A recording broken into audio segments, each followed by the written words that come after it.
ஆண்டவரும் இரட்சகருமாக இயேசு கிறிஸ்துவின் இனிய நாமத்தில் உங்கள் யாவருக்கும் அன்பின் வாழ்த்துக்களை தெரிவித்துக் கொள்கிறேன். அருமையான தேவ பிள்ளைகளே, நியூ ஹோப் டெய்லி டிவோஷன் மூலமாய் இந்த நாளில் கூட உங்களை சந்திப்பில் நமக்கு தான் மகிழ்ச்சி அடைகிறேன். அல்லேலூயா.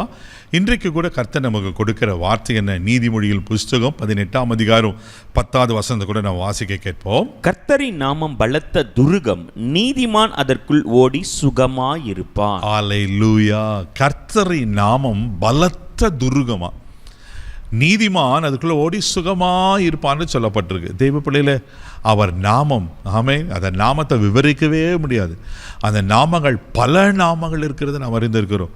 அந்த நாமத்தை பற்றி பேசினா வருடக்கணக்காக நம்ம பேசிட்டு இருக்கலாம். நான் இன்னைக்கு கர்த்தர் நமக்கு கொடுக்குற வார்த்தை, அவர் நாமம் பலத்த துருகம். அல்லேலூயா. ரொம்ப அழகாக சொல்லப்பட்டிருக்கு. அப்படின்னா ஒரு சிறந்த பாதுகாப்பு, ஒரு ஸ்ட்ராங் ஓல்டுன்னு சொல்கிறோம் இல்லையா, அது போல் ஒரு சிறந்த ஒரு பாதுகாப்பாய் கர்த்தர் இருக்கிறார்.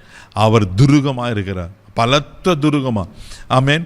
பாருங்க, ஆமேன். அவர் பலத்த துருகமாக இருக்கிறதுனால நீதிமான் அதுக்குள்ள ஓடி போய் சுகமாய் தங்கியிருப்பான். ஆமேன். எதை குறித்து நீங்கள் பயப்படாதீங்க. ஒருவேளை உங்கள் பலவீனங்களை குறித்து நீங்கள் சோர்ந்து போயிருக்கீங்களா? தேவ பிள்ளைகளை பயப்படாதீங்க. அவர் நாமம் இருக்கிறது. அவர் நாமம் பலத்த துருகமாக இருக்கிறது. ஒரு சத்துருங்க மேலே கை போட முடியாது, ஒரு பலவீனம் அணுக முடியாது, சோர்வுகள் வர முடியாது. எந்த மனுஷர்களோ எந்த மந்திரங்களோ உங்களுக்கு விரோதமாக நிற்கவே முடியாது. ஆனால் நாம் என்ன செய்யணும்? அந்த பலத்த நாமத்துக்குள்ளே, அந்த துருகத்துக்குள்ளே போய் நம்ம தஞ்சம் அடைஞ்சிடணும். ஹல்லேலூயா. இங்கே ஒரு வார்த்தை அழகாக சொல்லப்பட்ட, நீதிமான் அதில் சுகமாக தங்கியிருப்பான்.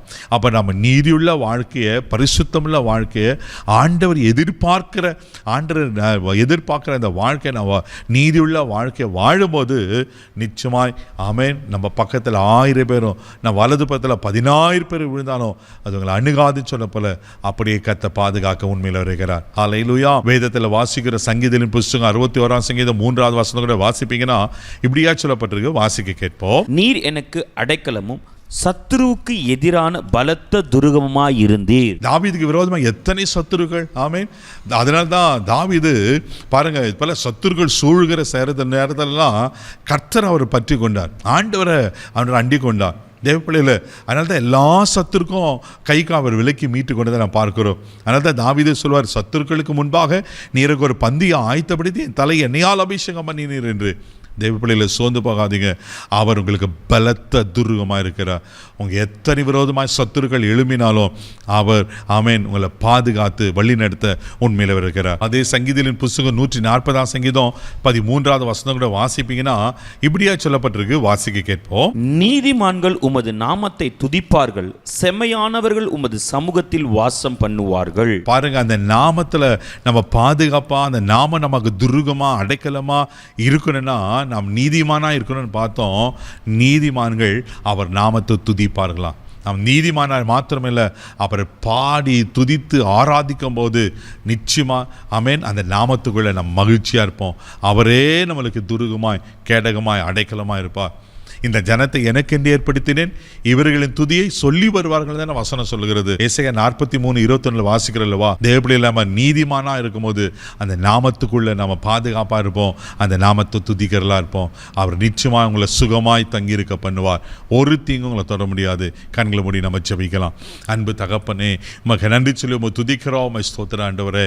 அப்பா உமக்கு நன்றி. உடைய நாமம் ஆண்டவரே உமக்கு ஸ்தோத்திரம். பலத்த துருகம் சொல்லப்பட்டிருக்கப்பா.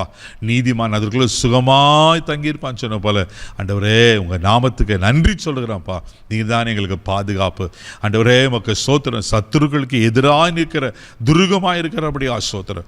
யாராருக்கு ஆண்டவரே உமக்கு ஸ்தோத்திரம் ஆமீன் சுகத்துக்காக பலத்துக்காக ஏங்கி கொண்டிருப்பாங்கன்னா இப்போது உங்கள் பலமும் சுகமும் நிறைவாய் உண்டாகும்படியா ஜெபிக்கிறோம். ஆசீர்வதியும். இந்த நாள் முதல் கரம் பிடித்து நடத்தும், பாதுகாத்துள்ளோம். இயேசுவின் மூலம் ஜெபம் கேளும் பிதாவே. ஆமென். அந்த நாமம் இருக்கிறது. தைரியமாக போங்க. God bless you.